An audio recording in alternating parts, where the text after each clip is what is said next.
Right. Terrible start there. I do apologise, everyone. Let's start again.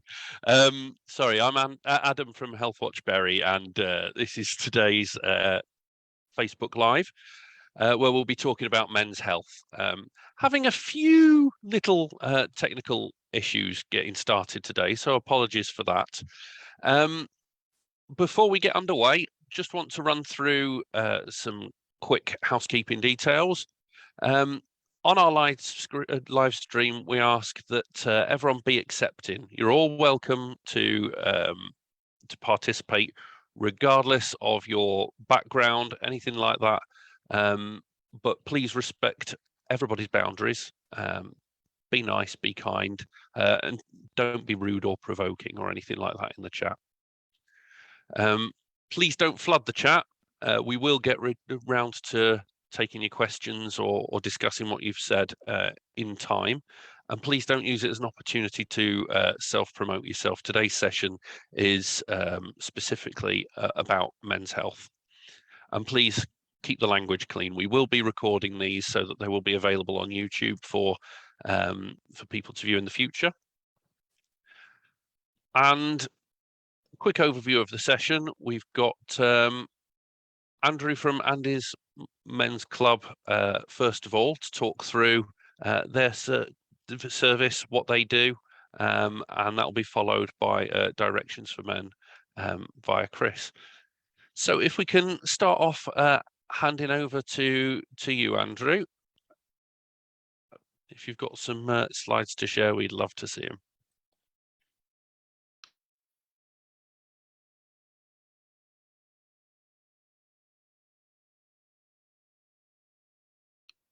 Right, guys, thank you so much for the invite to come along and speak to Andy's Man Club and find out a little bit more about what we do. I am joined today by one of our amazing volunteers from our Berry Club, who I'll introduce you to a little bit later on. Some of you might have an understanding of Andy's Man Club, may have seen bits of us on social media, and maybe have an understanding of the work that we do. But I'm also certain there's likely to be people here who don't know who we are, don't know what we do, and don't know why we do it. Now, the why, as far as Andy's Man Club is concerned, has always and will always be central to absolutely everything that we'll ever do. So to help highlight why we exist, I'd like to start by showing you a quick video, please.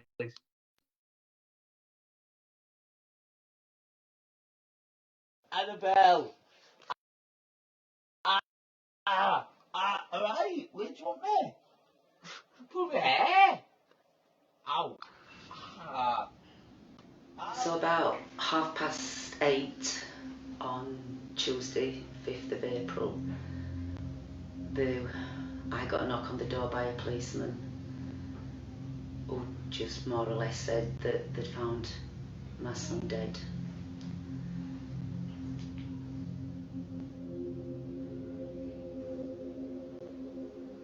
It was like somebody had just stuck their hand in and literally ripped the heart out of me. It just come out, it just says, our Andrew's dead. I have a lot of conversations with Andrew, and I don't know if they're in my head or dreams, but I meet him on the woods where he's there thinking about it, and I says, well, you give me 5 reasons why you should. I said, I'll give you 1,000 why you shouldn't, and for every reason he gave me to do it, I could tell him why not to and where he got it wrong. And at the end of it, I just say, I'm going home now, but you've got to make this decision. Just think about what I've said.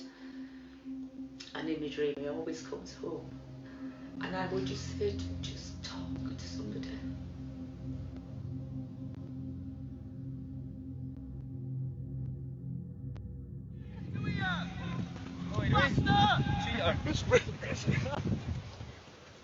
He started playing football when he was 5, and he played for the same team. Right up to 13, 14. Well, me and Andy couldn't drink, so when we used to go out, we always used to be with him a bit proper lightweights. And we'd have like if we get out shots out, you know, if you got Acker and you get 75p drinks or anywhere like that, we'd always end up same time going outside, throwing up in the alleyway, and then going back in and carrying on. We used to do it all the time, and we still laugh about it now. Do you know what I mean? But like, funny, good lad, quality, just a proper lad really. Just like any other lads, really. Do you know what I mean? Like, just a proper lad.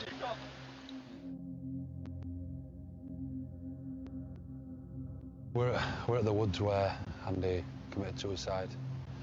It's quite a different place with the trees, and it's quite special in that sense, how the trees are all different to your average trees, and this is where Andy chose to go, and it's a difficult place to be. Knowing that this was the last place that he was alive, yeah, that's really difficult. This is the hard thing, and something I've racked my brain around doing a lot within mental health in the past, and there were definitely no signs. We were planning to do things.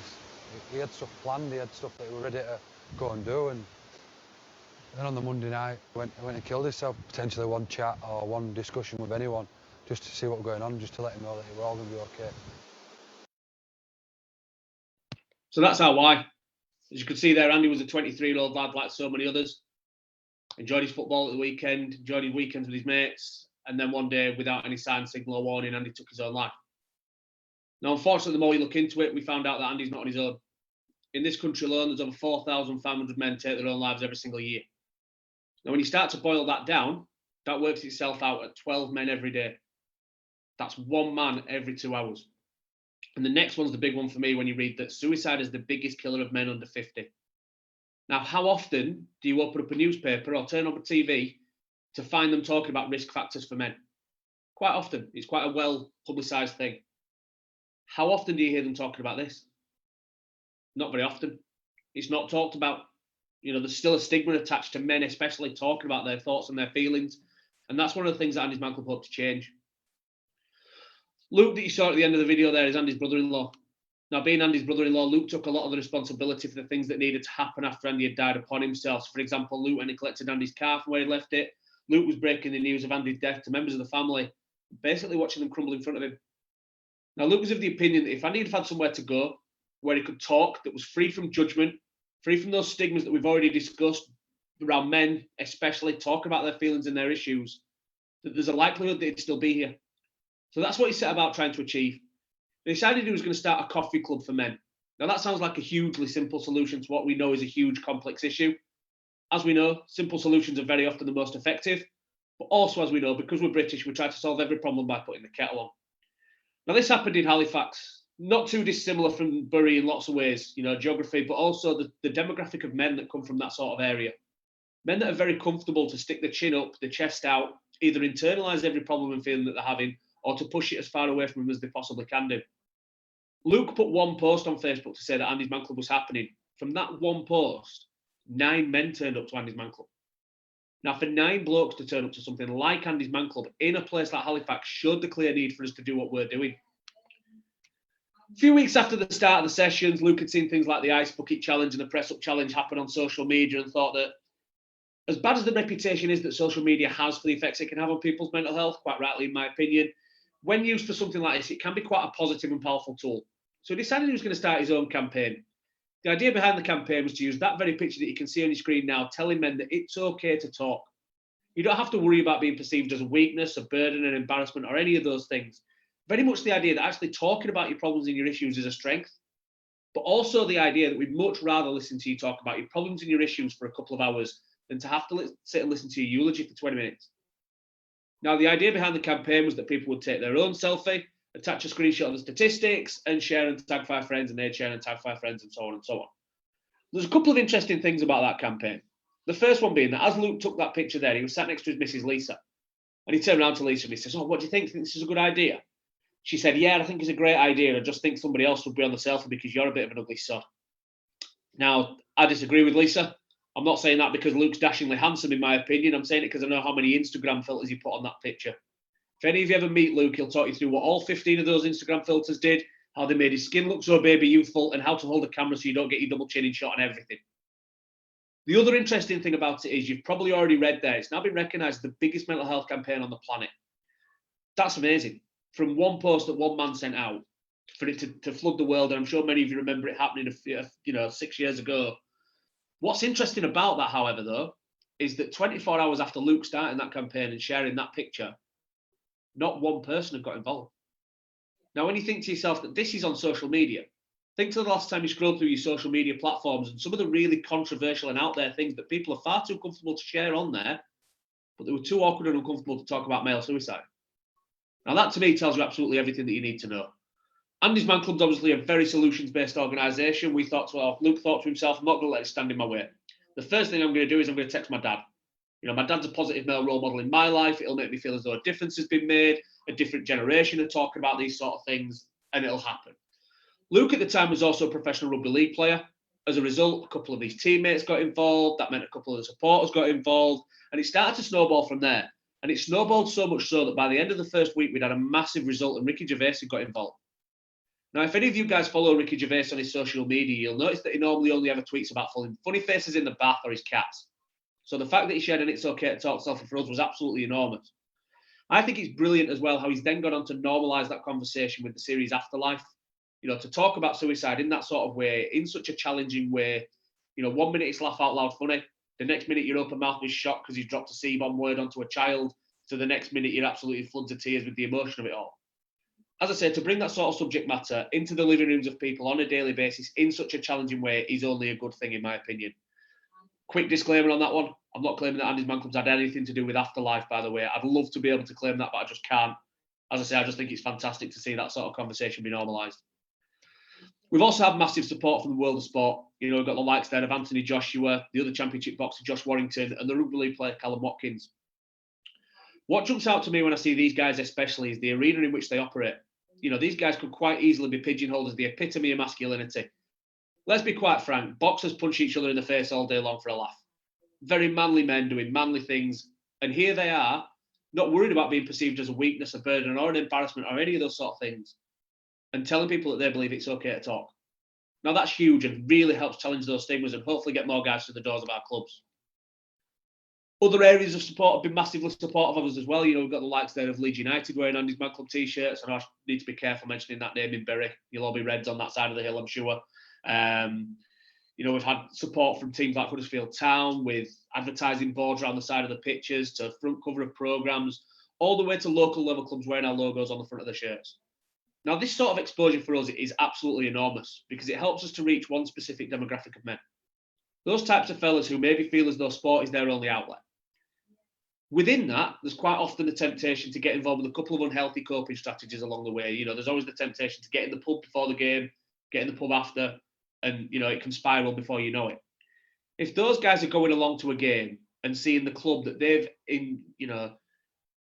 involved so heavily in their lives, they are so emotionally attached to those clubs, they've invested a hell of a lot of emotion and feeling into those things because they care so deeply about them. If they can see those clubs telling them that Andy's Man Club is available, that can hopefully be the difference between them making it through the doors and not. What we're not saying with this slide, however, is that you have to be one of these outgoing, manly men that comes along to an Andy's Man Club. We have every single walk of life walk through the doors of our clubs, from every single race, religion, colour, creed, sexual orientation, social economic background, talking about every single type of problem you could ever imagine. There's an example I always use, and it's of two guys that attend one of our clubs around the country. One of those guys very much falls into this demographic that you can see on your screen here. For want of a better phrase, his hobby's football hooliganism. He's in a different English city every single week, following his team and investing that time into that team. His best friend, and a guy that he met through Andy's Man Club, has the hobby of jewellery making. These two guys from complete opposite ends of the social structure, if you like, whose paths would likely have never have crossed had it not been for Andy's Man Club, who offer each other so much support that their families spent last Christmas together, would likely have never known each other had it have not been for Andy's Man Club because they'd have never known that they had common ground. But their background and their story is very much alike. They've been through some very similar things. And that, to me, is staggering. Ultimately, though, these are the people that we hope to benefit from Andy's Man Club. Now, we'd like these guys to benefit in a number of ways. The first one being that Andy's Man Club's quite unique in what we've set about to try and achieve. We don't want to have to exist. We want people to feel comfortable talking to their friends, the family, the colleagues, brother, sister, doctor, man in the pub, whoever it might be, about what's going on inside there, that we don't have to run our clubs because it's just so acceptable for men to talk, and that stigma doesn't exist anymore.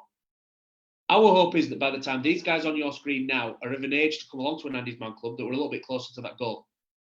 Now, we also hope that these guys benefit from the adults in their lives finding out about Andy's Man Club, coming along, hopefully improving their home life, but ultimately meaning that these guys aren't then touched by the pain of suicide. Unfortunately, the young man that you can see in the middle of your screen there in the denim jacket hasn't been that fortunate. That's Alfie. That's Luke's little lad, Andy's nephew.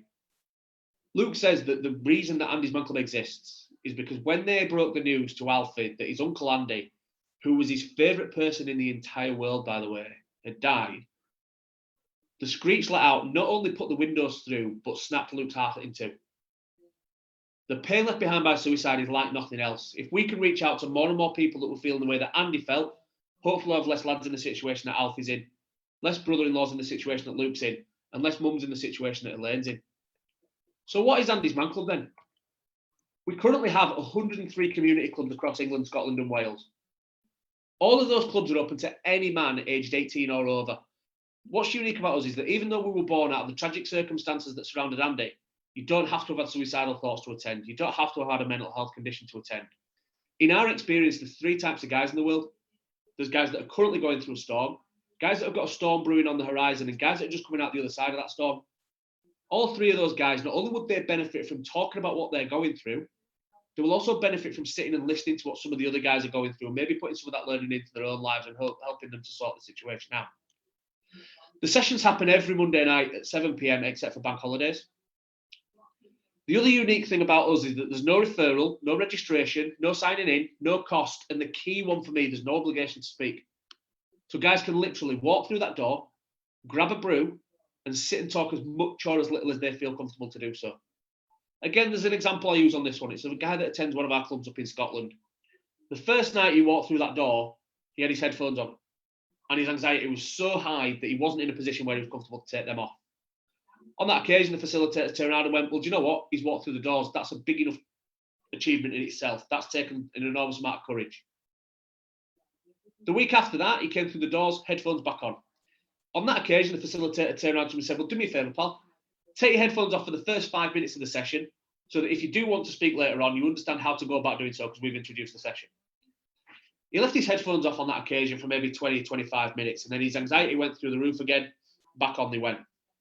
The week after that, he set himself a challenge, and he came along and he didn't have his headphones with him at all.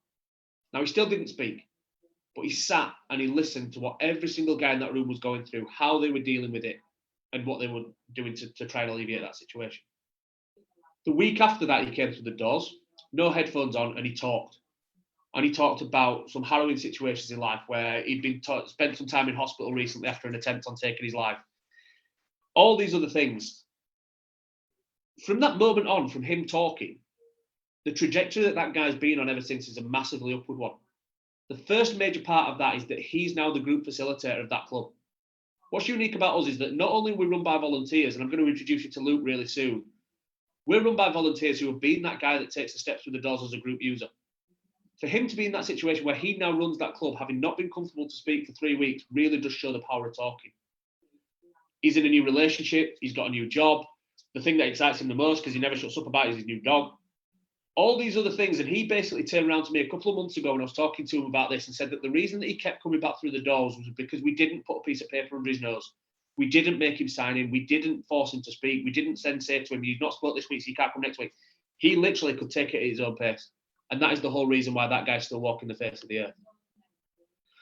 Now, last night, we actually had over 1,800 men use the clubs around the country. When you rewind 6 years and see that we had 9 guys coming through the doors, that's a massive, massive jump.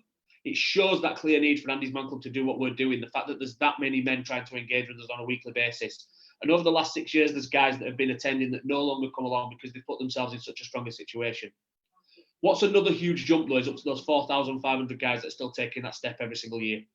That's why our hope is that today, one man sees this and walks to the doors of our clubs and hopefully improves the situation that he's found himself in. Now, we also have an online platform available. That was born out of the pandemic. You know, we were no different to anybody else in that sense, that we had to find something to allow us to continue to support those men.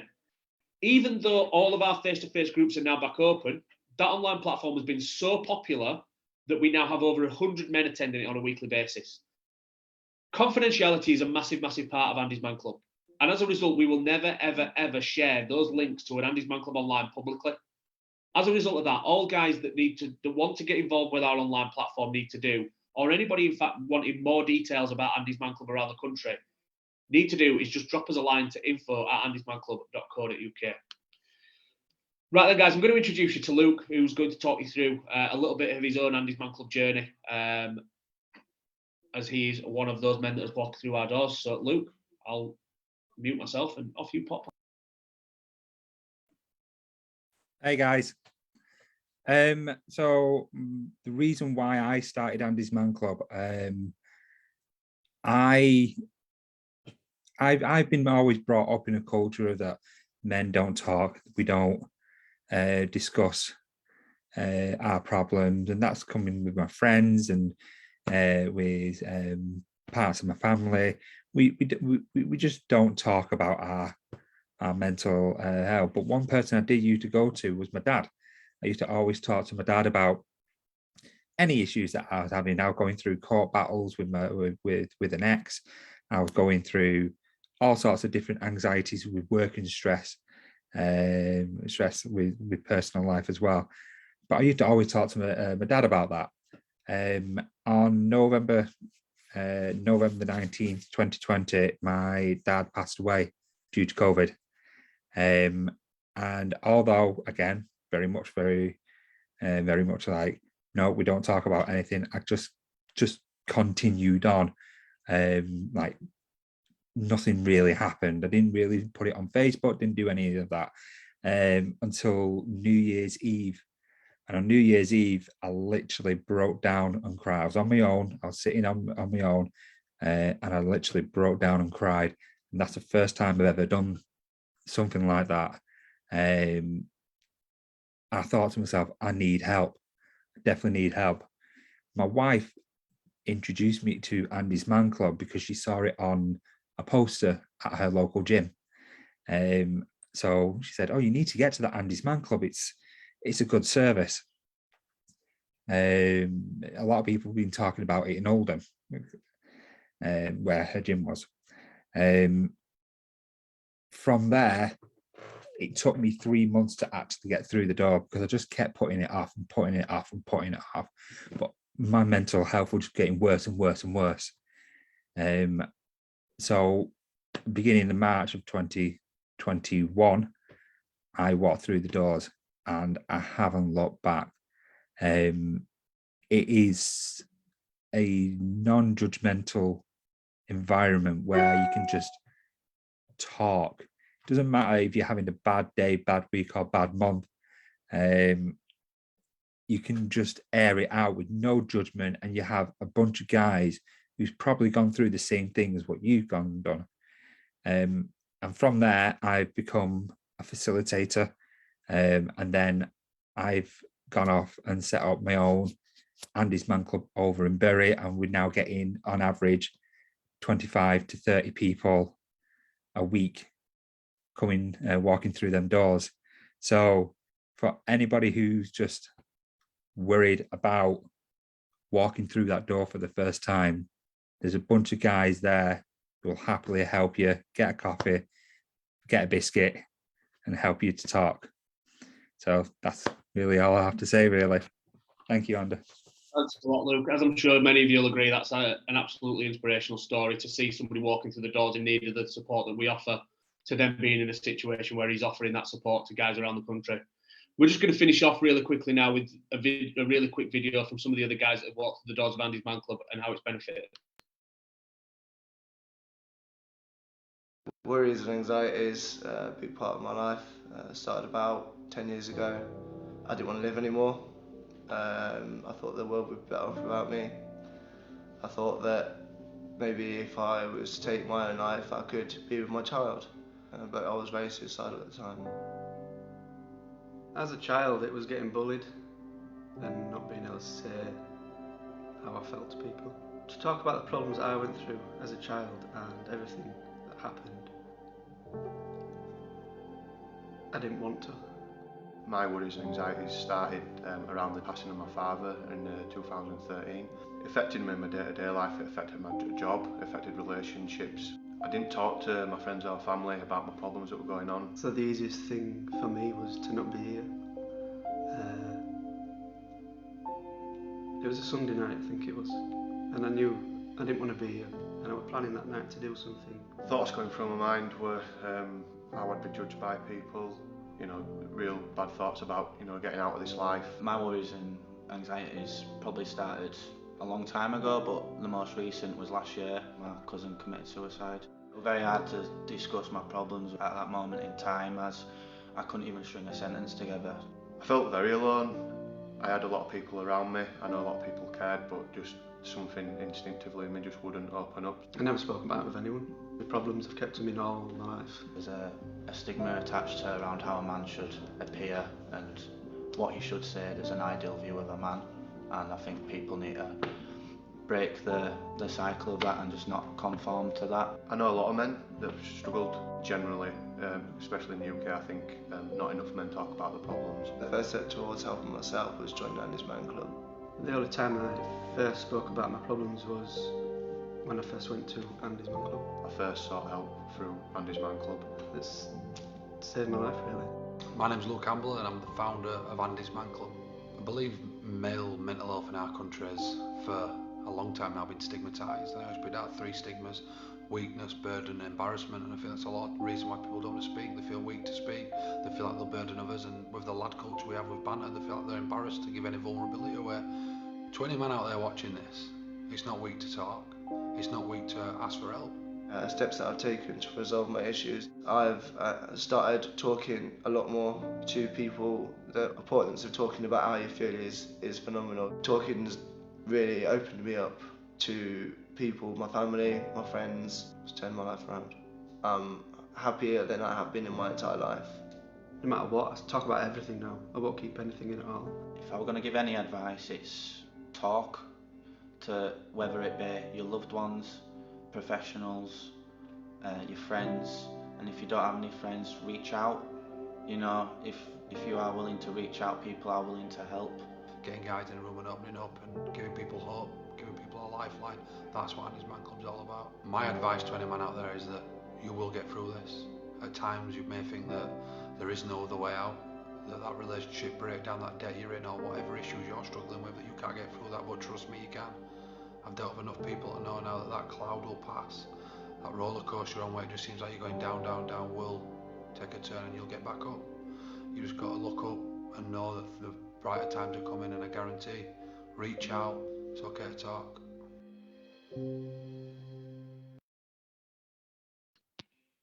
So just off the back of that video, there's 4 guys in that video that talk about making pretty serious plans to end their own days.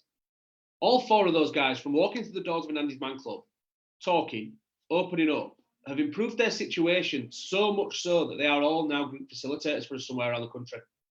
And that's enormous. You know, on 2 parts for me. The first one being that it shows men coming through the doors that no matter what you are going through, it can and it will get better. But also, anybody attending Andy's Man Club for the first time can see those guys and actually say, do you know what? That guy has an understanding about how dark a place my mind can become. That guy also has an understanding as to the courage it takes to walk through the doors of something like Andy's Man Club. And that can be massive. Now, we've talked previously as well about Luke being a former rugby league player. This is what he looks like without any Instagram filters, by the way. That's a place where toxic masculinity is still quite prevalent, that whole man-up culture and don't show any sort of weakness. While that might have a time and a place for the 80 minutes he spends on a pitch, it doesn't throughout the rest of life. And for him to be coming from that sort of background and saying those things like it's okay to talk is a massive, massive message. We are aware that the videos we use as part of our presentation use what we now know to be dated language on suicide. That committed word is not something that should be associated with suicide anymore. We do apologise for it being there. We hope no offence has been caused. This is knowledge we've given ourselves since the videos were made, and as I'm sure you'll agree, the message that the videos puts across is such a powerful one. Now, just before we do finish, guys, we're really fortunate here at Andy's Man Club that we've been given a little recognition for the work that we do, in that we've won both a National Diversity Award and a Queen's Award for Voluntary Service. Now, that award for voluntary service for us is a massive one because it goes on to recognise the true heroes of Andy's Man Club, who are people like Luke that you met a little bit ago, the volunteers. You know, those guys who not only do they open those doors of those clubs every single Monday night, they go out, they join me on things like this, they go out, they promote, they bang the drum, all the while dealing with everything that life's throwing at them. And they are truly inspirational, every last one of them, and we are so indebted to them. The only award, that we will need, though, at Andy's Man Club is the knowledge that we have men walking through the doors of an Andy's Man Club and are able to turn their lives around. And we know that men are coming through the doors and it is saving lives. So thank you so much for your attention. As I say, I'm going to come off screen share and we'll take part in a Q&A shortly, I'm sure, after we've heard from some other guys as well. Before we do that, I'd like to ask something of you, though. and that would be to talk. Whether or not that's because you're in a situation in your life where you know you need to, whether or not it's because you know there's a situation in your life where somebody else will benefit from talking. Be the person that gives them that platform, because the impact of that can never be underestimated. Whether or not it's none of those things, please, I implore you to talk about what it is that we've talked about here today. Tell people Andy's Man Club exists. Share this Facebook Live. Tell people that we are there, because if that lands on the right person's timeline at the right time, the impact of that can be enormous. So thank you so much for your attention, guys. And I shall pass back over.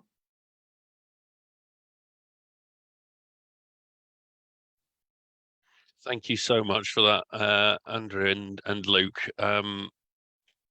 There's a huge amount there, which I think you can be really, really proud of yourselves for being part of. And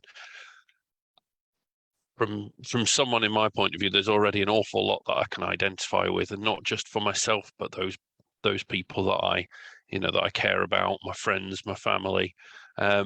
So absolutely, I think, really pleased that such a fantastic service exists, and we'll certainly be doing what we can to promote what you do. Just a quick question to Charlotte. Are we doing questions now, or should we do them all together at the end?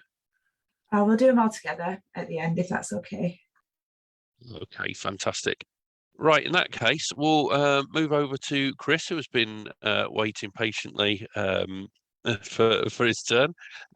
Chris from Directions for Men. Do you want to take over? Of course I will, yeah, thank you. I just want to say, full disclosure, that Andy's Man Club are a massive inspiration to me personally and to Directions for Men. So I really appreciate you, Adam, putting me after Andy and Luke. It's a little bit of an act to follow that, because these guys are amazing. And it's actually still one of the reasons why Directions to Men don't have groups on Mondays, because we don't want to interrupt groups that Andy's Man Club might have. And we think that it's important that we offer all opportunities for men to engage, whether that's with Directions to Men, Andy's Man Club, or anyone else that might be out there, to be honest. So Andrew, Luke, you're an absolute inspiration, guys, and the guys that you're working with and the amount of groups that you've got is absolutely outstanding. So thank you for starting it. I really appreciate it. And as I say, personal inspiration to me as well. I'm just going to talk a little bit about Directions to Men, and really what I'd like to talk to you about from the beginning is why I founded Directions to Men and why I set up Directions to Men. I always say there are three reasons why I wanted to establish a men's group, and the first group that we established was in the town where I live now, in Warrington. Firstly was my professional experience. So for the last 18 years or so, I've worked as a probation officer and a senior probation officer, and I've worked in drug and alcohol services as a director of drug and alcohol services. And one of the things that really struck me very early on working in that sector, in both of those sectors actually, was the vast majority of people I was seeing were men. Probably 90% of the people I was seeing in criminal justice, and around 3/4 of the people I was seeing in drug and alcohol services.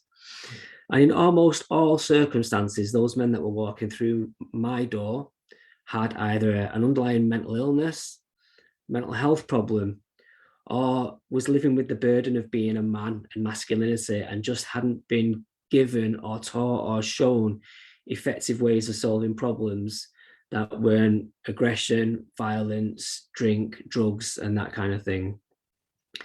The second reason was my own mental health battles. So for the last 12 years or so, I've suffered with anxiety and panic disorder. And it got to the stage where I was doing things like calling ambulances out to myself because I thought I was having heart attacks. And when I finally plucked up the courage to go and speak to my GP about it, the options that were laid out for me were pretty stark, really.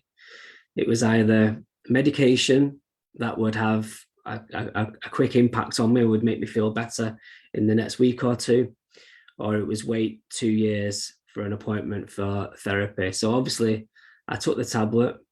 Unfortunately, it wasn't particularly effective with me, and I stopped using it after a couple of months. And I didn't feel like I had the ability to go back to the GP at that stage, because part of my anxiety, part of my condition, part of my illness was blaming myself for the fact that that medication didn't work, and I didn't feel able to go back. And I think if at that first appointment with the GP, there'd have been a third option, and that option would have been, or you can go and speak to these group of guys who will understand where you're coming from, might have been through something similar, may have experienced anxiety themselves, and can help you identify some strategies, techniques, and skills that they've learned over time to help them overcome some of these challenges. It might not have taken me such a long time to overcome my anxiety. And when I say overcome, I mean get it under control so it doesn't affect me the way that it did before. Although doing things like Facebook Lives and presentations still does make me feel a little bit anxious, obviously. The third reason is always what I describe as the most important reason. And that is that in January 2019, I lost a family member to suicide. And that family member that I lost was John Paul. He was the same age as me. And he was a man that I'd lived with quite a lot throughout my childhood. My mum had problems with mental health and alcoholism, and was regularly in kind of detox units or recovery units or mental health hospitals. And in those times, I would either go and stay with family members or be taken into care. And John Paul's family was quite often the family that I went to stay with. So you can imagine my guilt at hearing John Paul had taken his own life, knowing that when I needed him and his family when I was a child, they were the first ones to open their doors for me. And knowing that I'd embarked on this career where I was trying to engage with and work with lots of different people to help them overcome their problems, but I wasn't there for the man that might have needed me the most. Now, of course, that's guilt and shame that comes with having a family member who dies by suicide. And you realise over time that obviously if I'd have known that he was going to do something like that, I would have tried to step in, and I would have tried to help, and I would have tried to do something about it. And I suppose Directions for Men is my attempt at doing something positive with those negative feelings and those negative emotions. So in September 2019, we had our first Directions for Men group in Warrington. I thought I was going to be sat in a room by myself, but we got 10 men turn up. Admittedly, half of those men were my friends who had come to, in inverted commas, show me support, but ended up opening up themselves through that meeting. And from there, we've grown to provide a variety of groups across Greater Manchester and Cheshire, including in Bury. We're a community interest company, and we were established in 2019, just before that group. And the idea is that we just provide spaces for men to come and talk about whatever it is that they're going through, whatever it is that they're struggling with, and whatever problems they might be facing. What I always say about our groups is you're guaranteed three things. You're guaranteed a warm welcome, a brew, and a handshake. Although obviously over the last couple of years, we've had to change that handshake to either a fist bump or an elbow bump, or maybe just a distant wave. But we guarantee those three things for every single man. And the idea is that we sit and we listen to whatever that man wants to talk about, whatever he's struggling with, whatever he's going through. Now, again, like Andy and Luke, what we always say is we don't shine spotlights on people. So we don't force people to talk. We don't, make them sit there and disclose everything that they've gone through. We don't ask them to disclose their deepest, darkest secrets, but we always give every single opportunity, every single man, an opportunity to share whatever it is that they're going through. Some men will sit there with their arms folded for 6 weeks, and some men will come to that first session and will kind of disclose everything that's ever happened to them and that's been on their mind. And quite often they are the most powerful and awe-inspiring sessions that we have. The idea behind Directions for Men, though, is that once we build that group and we build that kind of network around our talking sessions, that we encourage the guys to come up with social activities that they want to participate in as well. And on your screen now, you can just see one of the activities that we do in Warrington every Tuesday night. It's where I'll be tonight at 9 o'clock. And we play walking football. We chose walking football because there are men in that group there that are suffering from long-term medical conditions or long-standing illnesses that just mean they can't play football anymore, they can't run. And so we wanted to make it inclusive for all men. So that's why we chose walking football. We've also had guys going off and doing bowls. We've had guys going off fishing. We've had guys playing golf. And we've had guys going off and doing things like metal detecting, thinking they're going to find a Viking hoard and become millionaires. But in fact, finding a couple of pennies and a few belt buckles. But the important thing is that they're out with other men. They're doing an activity. They're getting fresh air. They're taking a bit of time away from whatever it is that they're struggling with, and they're connecting with other men that might understand them as well. One of the things that I wanted to talk about, because it is Mental Health Week this week, and obviously what we talk about and what we've been through, what joins Directions to Men and Andy's Men Club, tends to be suicide. And suicide is one of the big issues that faces men. Andrew's already mentioned that 3/4 of all suicides are men. It's the biggest killer of men under 49, and we lose one man every 2 hours of every single day.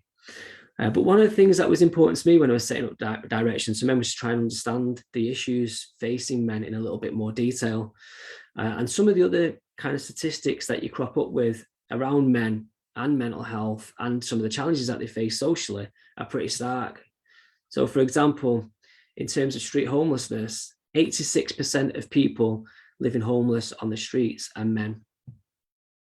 Prison population, 95% male. And this is in a population that is pretty much split 50-50 between men and women. So you've got 75% of all suicides, 86% of homelessness, 95% of the prison population, and 66% of violent crime is committed against men. There are loads of other social challenges that we're facing as well. If you look at things like alcohol-related deaths, drug-related deaths, educational outcomes, there are huge issues facing men, and they all link back to the same thing, and that is this inability to be able to open up and talk about the issues and challenges facing us. And in Men's Health Week this week, it's important to recognise that men have a lower life expectancy on average than women by about 3 years.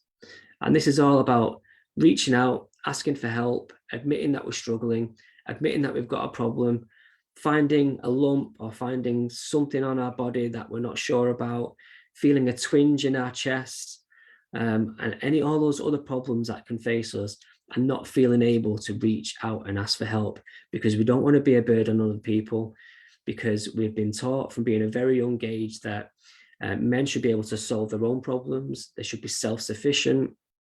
If you have got a problem, you should be able to fight your way out of that problem. You shouldn't show emotion, you shouldn't cry. And all of those things have a long-term and significant impact on us as men. And that would be my big message to finish off, is that we need to encourage men to talk about issues that they're facing, reach out if they've got a problem, contact their GP if they are facing any health problems or anything that they're unsure about, make sure they're going and having their health check at the age of 40, which I went for recently and found out a couple of things that I wasn't too happy about. But it's important that we go and get checked, because if we are going to get help, if we are going to get support, if we are going to overcome these challenges, if we are going to reduce these massive impacts that we're having on men emotionally, socially, and physically, then we've got to learn that the best thing that we can do is reach out, ask for help, and get support. These are some of the ways that we would normally reach out to men. We target material specifically at men. Normally, if you have man or men in the name of your organisation, men know that it's for them, and they need to know specifically that that offer is for them. If it hasn't got men in it, if they're not sure it's for them, they're probably not likely to engage with it. Make sure that we're offering men-only groups and activities. One of the great things that we do within all of our groups and all the other great men's groups that are out there is we provide an example that it's okay to reach out and ask for help. We make ourselves vulnerable every single time that Luke talks about his story, every time Andrew talks about his story, hopefully every time I talk about my story. What we're doing is we're letting men know that it's okay to talk about these things. And every single time I've had a conversation about my challenges with a man, no matter what the environment I'm in, you can guarantee that he will come back to me and say, "Oh, George, I struggled once as well. I had a really tough time, or I went through something difficult." One of the great things that I've realized over the last 3 years is that if you want to engage men, you've also got to engage the women in their life. Probably about half of the men that have come to our group have come because the women in their lives have sent them, much like Luke's story. And I'm sure there are probably quite a lot of wives, sisters, mothers, and partners out there that have said, "You do my head in, and there's something wrong with you. Get over to that group and get talking to people so you can get some help." So it's really important that we don't reach out solely to men, that we do let women know that we're out there as well. And the other way that we'd encourage people to help, people to spread the word, people to spread the message, is to come and join us and volunteer with us. Join Andy's Man Club, join Directions to Men, join Talk About It Mate, join Dad Matters, join all those fantastic men's organisations that are out there. Because the more that we're involved, the more we're banging the drum, the more we're spreading the word, the more we're talking about our own vulnerabilities, the more successful we're going to be in having an impact on not only the suicide rate, but the prison population, the homelessness rate, the drug death rate, the alcohol death rate, and all those other terrible things that are happening for men in terms of general health and mental health and suicide. These are our details. Please feel free to reach out and contact us. Follow us on social media, share and support us. Our group is in Prestwich every Tuesday evening at the Creative Living Centre. We start at 6:30. We've got a fantastic young man over there called Reese who facilitates it. And I encourage anyone just to come along and join us. And that's it from me. Thank you. Wow, well, that was really amazing. So thank you to all of you. They were incredibly powerful presentations, to be honest. Just got a few questions. I will admit you have been through most of these with your presentations, but I just want to reiterate it for anybody watching. So I understand that you obviously have your nice remote access should people not be feeling confident enough to go face to face. Would you say it's more beneficial to come face to face or to stay online? Or if you're feeling, unconfident in any way, to start online and then come to the face to face if you can? For me, it would be whatever suits you, whatever you find most comfortable. If you are more comfortable doing it from the safety of your own home, do it from the safety of your own home. The connections that exist with our online session and our face-to-face sessions are the same, because those guys are in that room for the very same reasons. If you are able to get to face-to-face and it doesn't feel right, give the online a try. Vice versa, if you try the online, it doesn't feel right, give the face-to-face a try. It's worth giving it a go. Literally, whatever works better for you is worth having a go. My suggestion. What he said. No, yeah. Different men prefer different. We've got to stop doing is try and homogenizing men and thinking all men are the same and all men want the same thing and all men like the same thing. Different men want different ways. Some will prefer online, some will prefer face to face. I think online is a great way to get yourself started if you are anxious about coming to a face to face group. We do also try and encourage men to engage. We'll text people and we'll ring them before they join us. And we'll arrange for one of our volunteers to meet them outside if they are a bit worried about coming to a face-to-face group. But yeah, try both. Do whatever it takes to get yourself to that first session, because it does change people's lives when they get there. So whether it's face-to-face or online, doesn't matter. Oh, that's amazing. Thank you. My next question is, how would you advise a gentleman if he came towards you, obviously with the stigma around talking to men, which is incredibly real?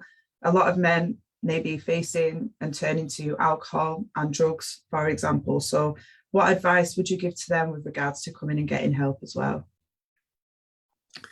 From an Andy's Man Club perspective, sorry, Andy, go. It would just be to give it a go. It's 2 hours on a Monday night. Give it a try. If it doesn't work for you, you've not lost anything. But coming into that room and seeing some of the other guys that have, the way that we have it, as Luke said, within Bury at the moment, there's 25 to 30 guys in there. There'll be somebody in that room that has an understanding of what you're going through, that has a very similar lived experience in their life, that can actually allow you to just sit there and first and foremost think, actually, do you know what? I'm not on my own. Because men are notoriously bad at talking, men can think to themselves when they're in these sort of situations, I'm the only one going through this sort of thing. To walk through the doors of either an Andy's Man Club or Directions for Men, something similar to that, can actually make you sit there and think to yourself, actually, do you know what? I'm not going through this on my own. Other people are in very similar situations, and just having that common link, really, if you like, to somebody else that's dealing with something very, very similar in your life, it's worth a go. If it doesn't work for you, it doesn't matter. It's 2 hours out of a Monday night, or the other nights, obviously, Directions for Men do their variety of different sessions as well. give it a go. It's worth it. You know, it might work. It might be the thing that changes your life. If it doesn't, you've not lost anything.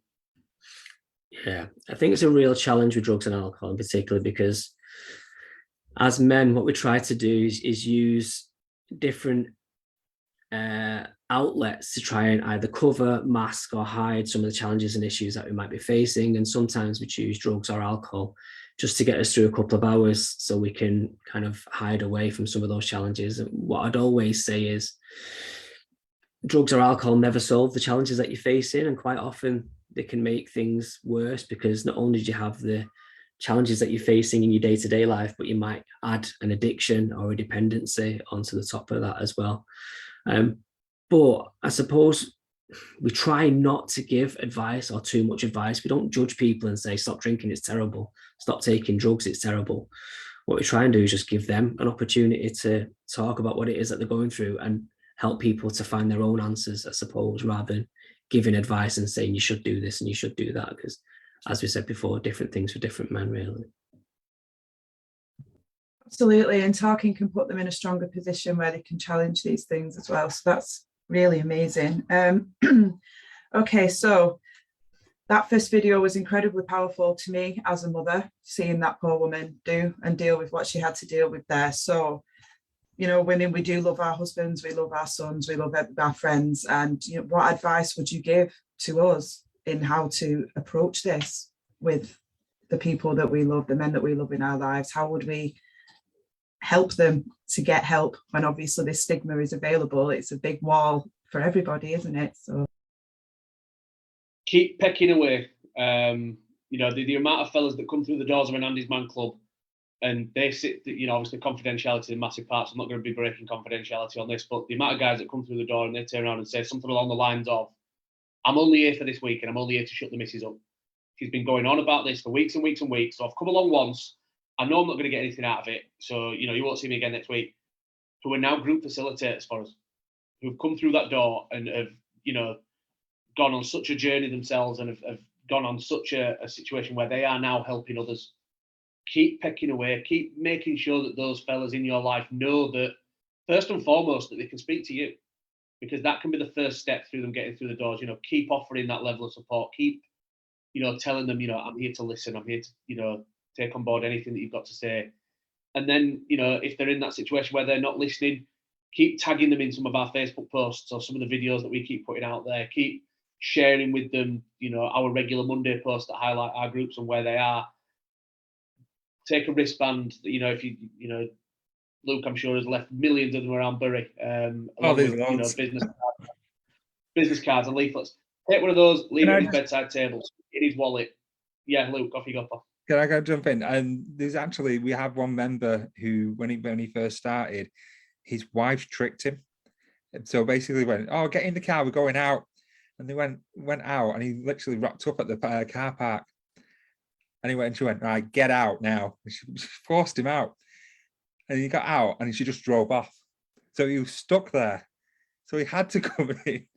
And I'm not recommending people to do that, but that is one reason. That's one way of doing it. Yeah, the tough love approach really works there then, didn't it? Like, you go in, please go. It's not one step short of kidnapping, but yeah, get them through the doors in any way that you can do. Definitely. I couldn't agree anymore. I suppose what I would say is, if you're the wife, mother, sister, partner of a guy that's struggling, first and foremost, just show him that you care and show him that you love him, show him that you're worried about him. Make sure he's got a safe space to talk about it. Tell him that he's not a burden. And maybe don't even start with the pretense of getting him to a club or a session. Just start with the pretense that you love him and you care about him and you want to help as much as you can, and then slowly introduce some of the sessions.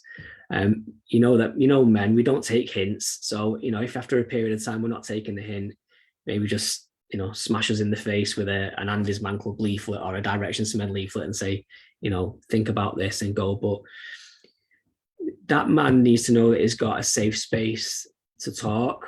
So there's a kind of fine line between making sure you create that space for him and that you kind of badgering and making him shut down and not want to talk and open up because he's scared about what he's going to get back. So just tell him that you're loving him and you've got to say, and that you're there to listen and create that space for him to be vulnerable if he needs it. Amazing, thank you. Okay, so I've got one last question. So we've heard a lot of men say things like everyone feels down sometimes, etc. So how would you advise them to know the difference between feeling a little bit down and knowing that they are depressed? What are the main things that in your experience have identified somebody with depression in your groups? So for me, I think it's really hard because men will use that I'm a little bit down as an excuse to try and avoid identifying that they might be suffering from depression. But my measure is always, is what you're feeling having an impact on other parts of your life? So can you not go out to be your mates to the pub because you don't feel like you can open up or talk to them? Are you cancelling plans? Are you rearranging things that you've had set in stone for a while because you don't want to go, because you don't feel up to it, because you don't want to talk to people? Is it having an impact on your relationship? Are you finding it hard to communicate with your partner? Are you snapping? Are you getting annoyed with your family or with your kids? Is it having an impact in that kind of environment? Is it having an impact on your work? Are you not turning up for work? Are you not going in when you should be? Are you turning up late? Is it having an impact on your self-care? Are you not washing? Are you not brushing your teeth? Are you not eating? Or are you eating takeaway every night? If it's having are you drinking too much? Are you taking drugs? It's all of those things. If it's having a wider impact on your life, your social life, your friends, your family, your loved ones, your work, and your health, then it's probably something that you need to talk about and reach out for some help with. That'd be my measure anyway. I think from my perspective, it would just be a case of, even if you are just feeling what you'd say a little bit down, go and talk about that. Go and talk about the reasons that's helping that, that's encouraging that. If you can talk about that at that stage, then hopefully it might prevent you getting to a stage where you are in a situation where depression is something that you're dealing with. If you are at the other end of the scale and you have been diagnosed with something and you are in a situation whereby that, go and talk about that. Whatever the situation, if it's having an impact on your life, it's worth going and speaking about. It's worth going and having that discussion to whichever extent. Look. Yeah, I'm going to say we've had men at our group that has come in just having a bad day, and we go through 5 questions in our group, and when they got to the 3rd question, they are venting a lot, just airing it out. And after the meetings, we've had a chat with them, because I always catch up with everybody who comes new and say how you found it, and they said, I thought I only had a small problem, but it turns out I've got more to share. And that's what happens when even if you think you've got something small to say, just air it out, because you realize that it's a lot. And so when it comes to like identifying depression or anything like that, my thing is just talk. It could be the smallest thing. Like I said, you had a bad day, bad week, or bad month. Just talk. And even if it's not at one of our groups, to your family, to your friends, to your network, your support network, just talk to anybody. That's what I would say, my input on that. Well, that is actually really amazing. That's all my questions, to be honest, because your presentations were so filled with information that you're just going to be repeating yourself. So I just wanted to say thank you, truly, because it was really eye-opening. It really does highlight the importance of the work that you're doing right now, and it is desperately needed. So thank you very much for coming on our live to spread awareness around this. We really appreciate you. Thank you. Thank you so much for the invite. It means the world to get the support from organisations such as Healthwatch Bury, and to have the opportunity to actually go out there and highlight the work that we do is massively important, because awareness to us is vital. So if one man, as I said earlier throughout the presentation, comes to the doors of either one of our sessions or one of Chris's sessions, then the target has been reached, in my opinion. Yeah, absolutely. Couldn't echo that enough. So thank you for the opportunity, and great to spend time with you all. So thank you. Well, thank you very much. Adam, any closing comments before we end the live? Just to say once again, Chris, Andrew, Luke, we really appreciate you sharing that with us, and I know it's going to benefit lots of people. And you know, you've talked about how perhaps we're not built to deal with this kind of thing on our own, and it is so difficult sometimes for just to take that very first step. So knowing that there are organisations that make that first step so easy, it's really good to know. And so, yeah, thank you so much for telling us about it and for existing and the great work that you do. And we look forward to passing on that message to others that hopefully it will help. And on that note, then, I think that's about time that we can end this Facebook Live session, or if you've joined us on our YouTube channel. We'll include all the details of the organisations in the info bit below. But once again, thank you very much for joining us. We really appreciate it, and look forward to seeing you again soon. Thanks a lot.